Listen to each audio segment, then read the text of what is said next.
Welcome to the Women's Football Show in a week that has seen World Cup champions, Olympic gold medalists, Champions League winners and one of the most recognisable names in the women's game arrive right here in the WSL. And one of them, Lucy Bronze, is back in the blue of Manchester City as they look to build on their start to the season at home to Brighton and Hove Albion.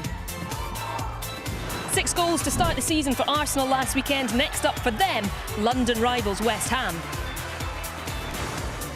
And champions Chelsea look to kickstart their season at home to Bristol City. And that is where we are today, in the beautiful London sunshine. Alongside me today, former Chelsea defender Claire Rafferty. And Claire, the big names just keep on coming. Incredible. The front three that started for the USA in the World Cup semi-final against England have all arrived in the WSL this week. The calibre of players that have joined the WSL, it's incredible. It's very exciting. I don't know which one's been my favourite, but obviously the latest, Alex Morgan coming in, is massive. Yeah, you know, Olympic gold medalists, World Cup winners, experience, that winning mentality. I mean, it's going to be a joy to watch. Yeah, very exciting for us watching, and for the home-based players playing alongside them as well. And we start today here at Kingsmeadow. It wasn't the start to their title defence that Chelsea wanted last weekend after being held to a 1-1 draw against Manchester United. Today, they face a Bristol City side looking to bounce back from their opening day defeat to Everton. 3, 2, 1, Kerr opens her account. Here's Pernilla Harden. What a goal from Beth England! Fantastic move. Frank Davis had such a good game. Erin Cuthbert! Oh, what a goal! Commentary comes from Jane Ludlow alongside Robin Cowan. Let's go through the two teams for you. Starting with the home side, Chelsea. 4 changes from the side that drew 1-1 with Manchester United. And Katrin Berger returns from injury to replace Carly Telford in goal. Hannah Blundell comes into the back line. Erin Cuthbert and newly crowned PFA Player of the Season, Beth England. They both make their first WSL starts of the season. As for Bristol City, 3 changes from their 4-0 defeat to Everton. Flo Allen replaces Faye Bryson at right back. Jana Daniels starts in midfield for Abby Harrison, with Charlie Wellings leading the line.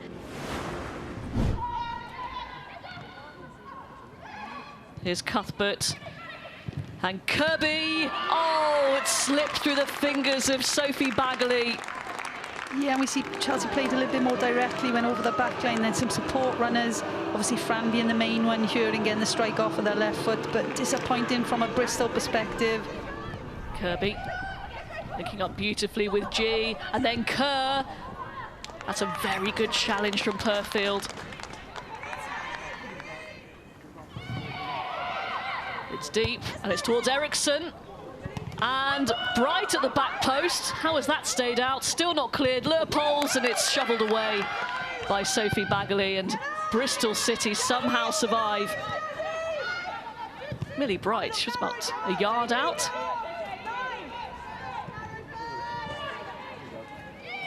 Space opening up here for G, and that's going to be a penalty. Jana Daniels went to ground.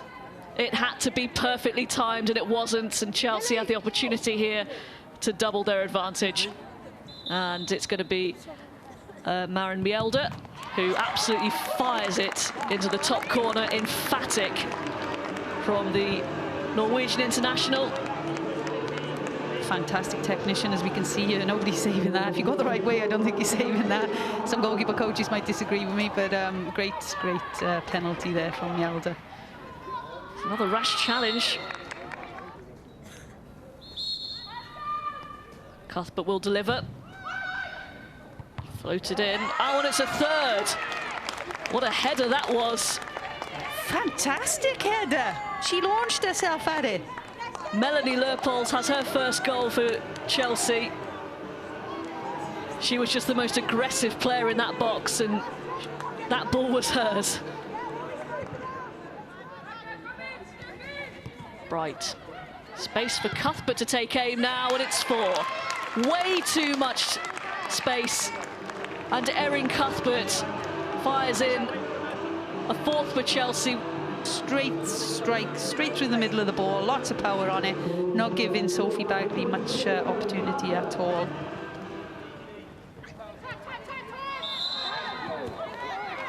Burfield is pulled up for the challenge eventually on Fran Kirby.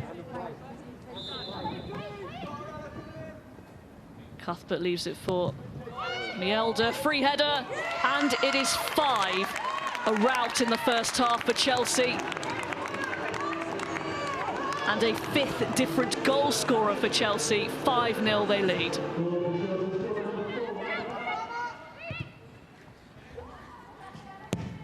Brilliant pass by G, and it's lost by Bagley and bagged by Beth England. Sophie Bagley, could she have held that ball? I think so. But good finish from Beth England, taking nothing away from her. You know, poacher's goal, get on the end of it and get that one-touch finish. That is the last touch that Beth England will have. She does have her goal. And here comes Pernille Harder. Here's Harder. Fantastic footwork. And it's going to be a tap-in. And it's a 7th, and it's Niamh Charles. All about the fancy footwork from Pernille Harder. Found its way to her. Charles, with one of the easiest goals she'll score, makes it 7-0. Charles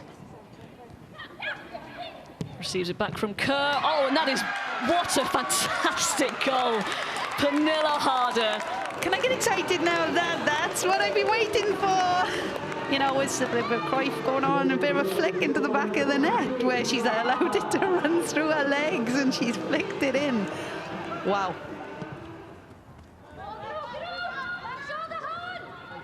Opportunity here perhaps for Ebony Salmon. Did score in this fixture last season when Bristol took the lead and eventually lost 6-1. Harder. Slips in Sam Kerr, that's a good first touch, and the second one is in the back of the net, and she does have her goal.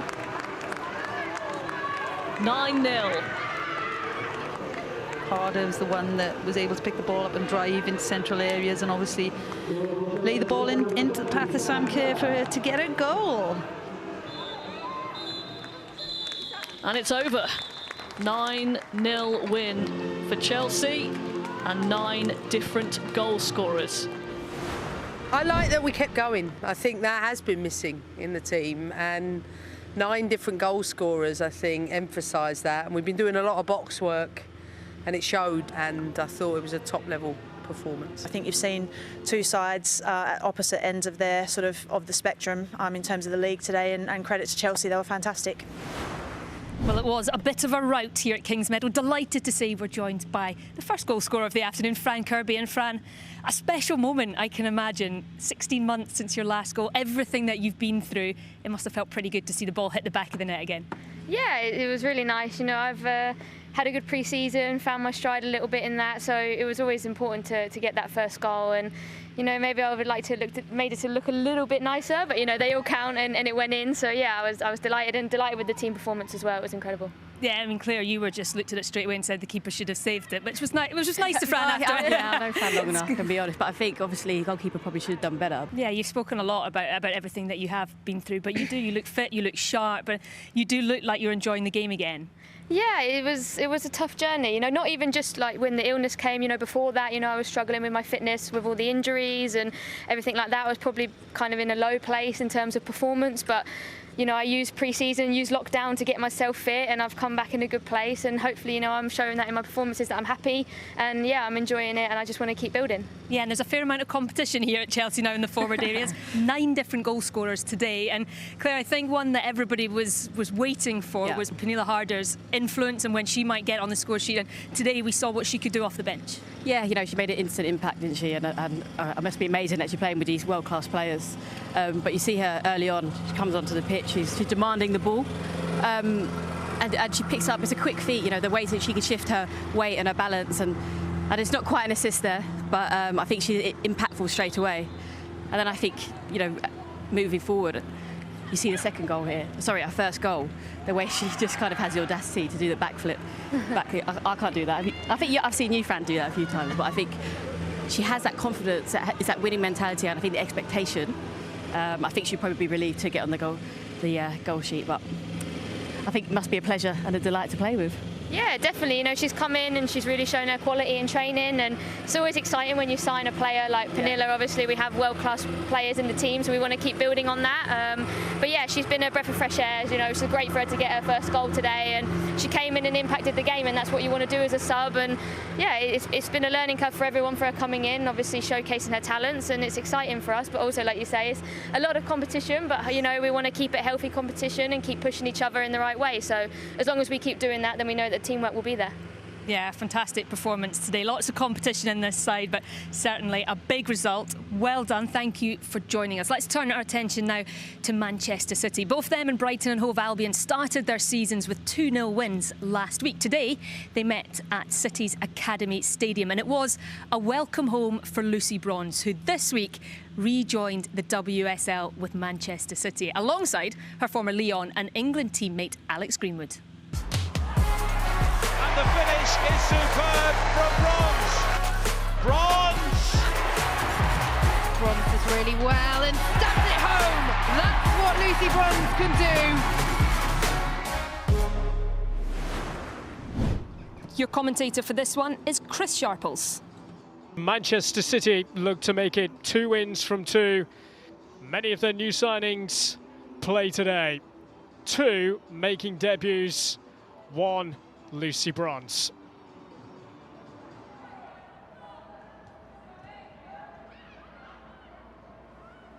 Give it away.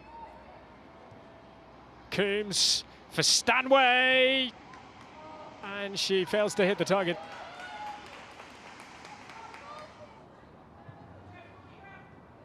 It's well cut out. Hit by Bowman. First sighter on goal for Brighton, encouraging.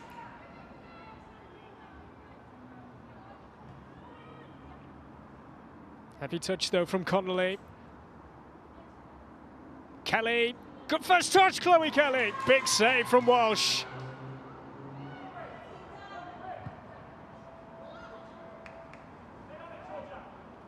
Stanway will get there, we'll keep it in. She has time to look up, to fire across in. Oh, Megan Walsh, has that crossed the line?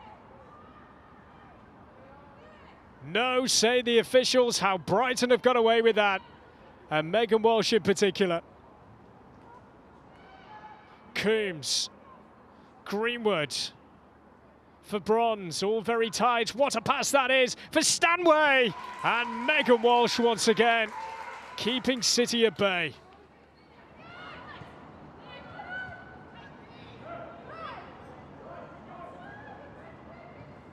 Through for Ellen White. Is this City's moment? No.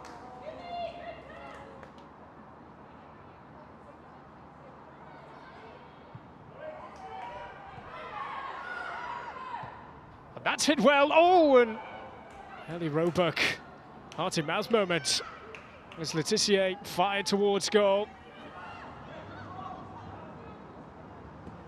Greenwood for Mewis. And across it goes, and still they can't find a way to goal.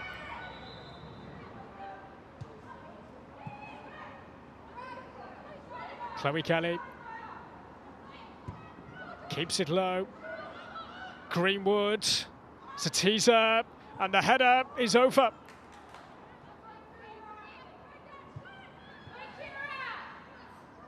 Weir for Chloe Kelly now.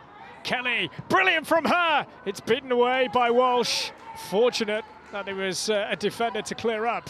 It's finished here at the City Football Academy. Manchester City 0, Brighton 0. You know, there was really good elements to our play today, built up really well, so I was pleased with the performance in that respect, but the girls are under no illusions that we need to be better in the final third and our decision making and our final action. I think we were very resilient, very well organised, stifled their play a lot, and you know, the game plan basically worked. Well, a fantastic point and a well-earned point for Brighton. They'll be delighted heading back down the road, that long journey home. But for Manchester City, I imagine there will be some frustration. Points dropped, and they will feel that they had the chances to win that game. Yeah, they'll be disappointed. The calibre of players they have. They've seen Chelsea being so ruthless this weekend. And it is that, you know, them small differences, the ability to actually take chances. You know, normally they always are able to find a way, but today it just seemed like something wasn't quite clicking. You know, Chloe Kelly comes onto the ball here, fantastic save from Walsh, but you know, it just wasn't their day. No, it wasn't, and we see Ellen White here, and what we've seen her do so many times in her career is put chances like that away. She'll be frustrated, but like you say, it just sort of didn't seem to click for City. Yeah, you know, you can see how frustrated she is, but here once again Alex Greenwood plays a lovely ball to Janine Becky, and I don't know, it looks like she might have, you know, lost sight of the ball or something, but that's almost an open net for her to score it. I think she'll be very disappointed. I think they'll probably reflect and have a long review on this game because it is 2 points dropped. Yeah, it is indeed. It does make the season very interesting for us, though. But let's move on to Arsenal, who hit Reading for 6 in their opening match. They've been pretty shrewd in terms of the transfer market, the Gunners, but they have been doing their talking so far on the pitch. Next up, for Joe Montemuro's side, a trip to face West Ham.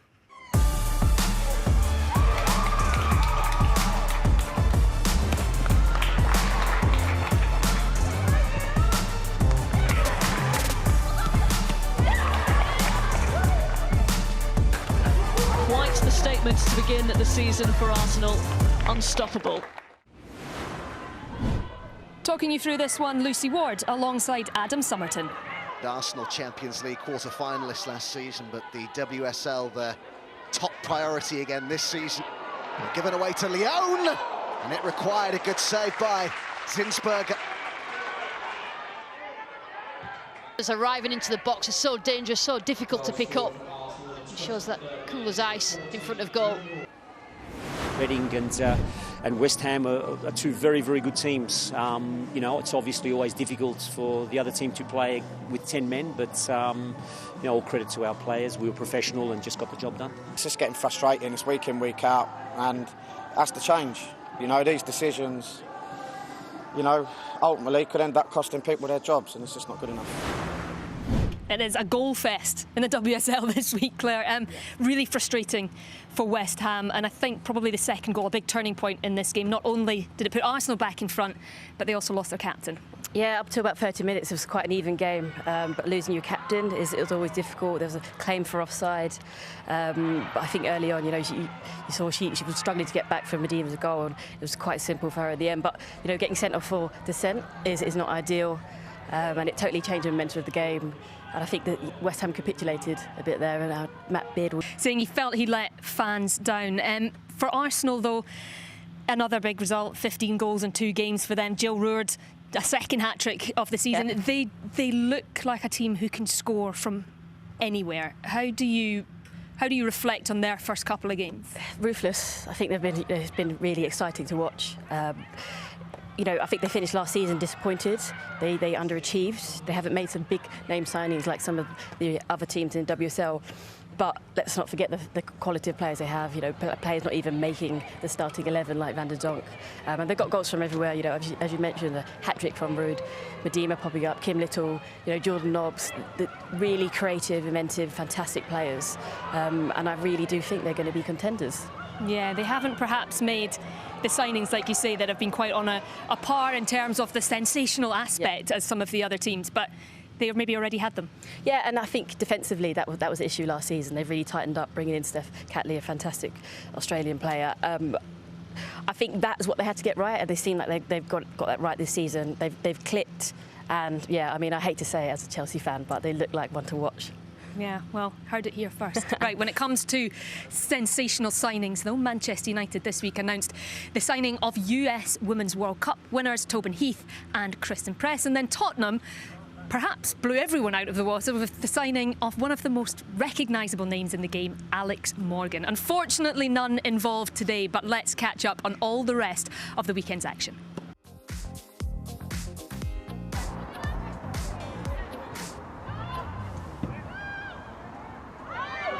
Everton break away. That was a good save by Rebecca Spencer. Corner kick taken, well headed away by Finnegan. As far as Josie Green, good effort and a good save.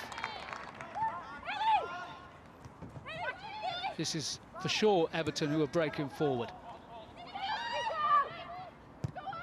Sorensen with a deep cross, and that's a fine header from Christensen. A lovely goal for Everton.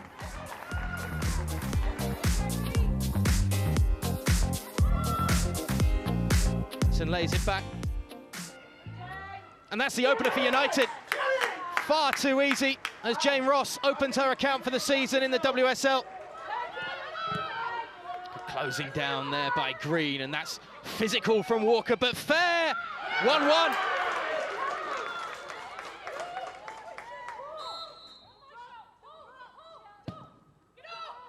Right into the 6-yard box, it's an own goal.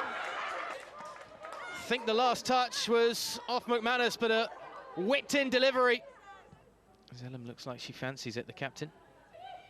Will be the captain. It will be a wonderful goal.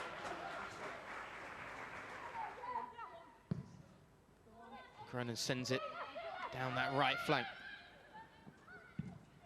It's a lovely ball in, and there's Toon. Excellent finish.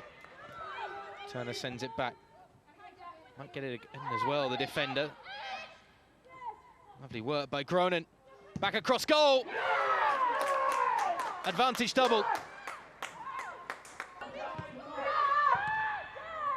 They're at 6s and 7s at the back. Russo squares it across unselfishly. All over.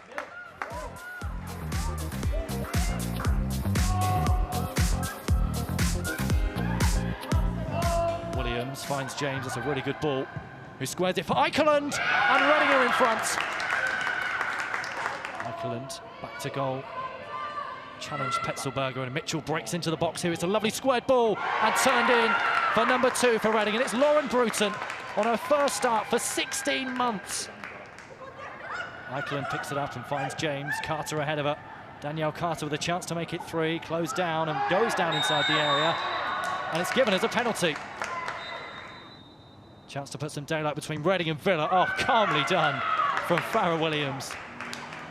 Ewers brings it forward into Follis. Mitchell came in with a challenge, but Ewers wins it back and goes down inside the box. And it's an Aston Villa penalty. So Stein Larsen up against Maloney. Straight into the corner. A perfectly struck penalty from Stein Larsen.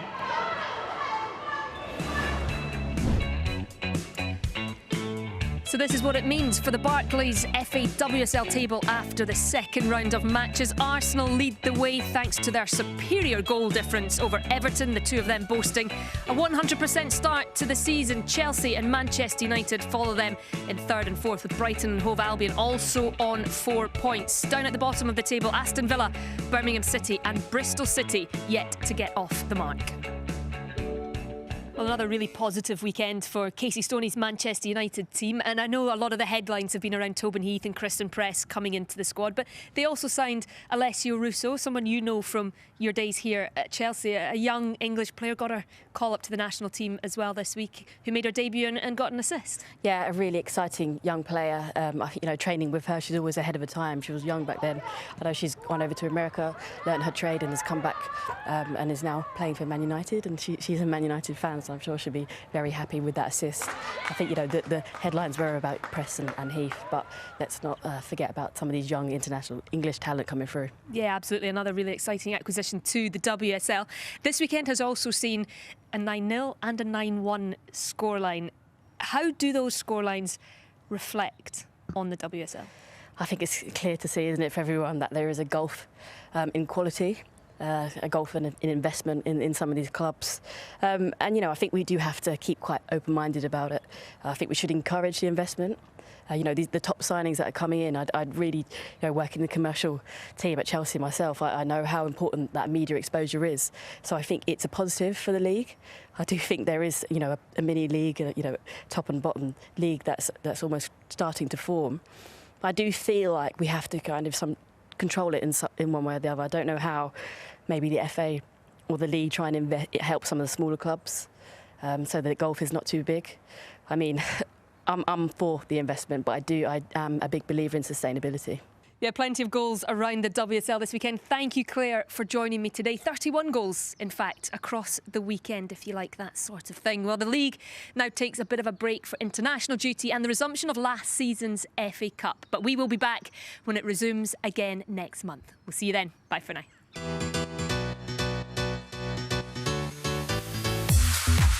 What a fantastic goal!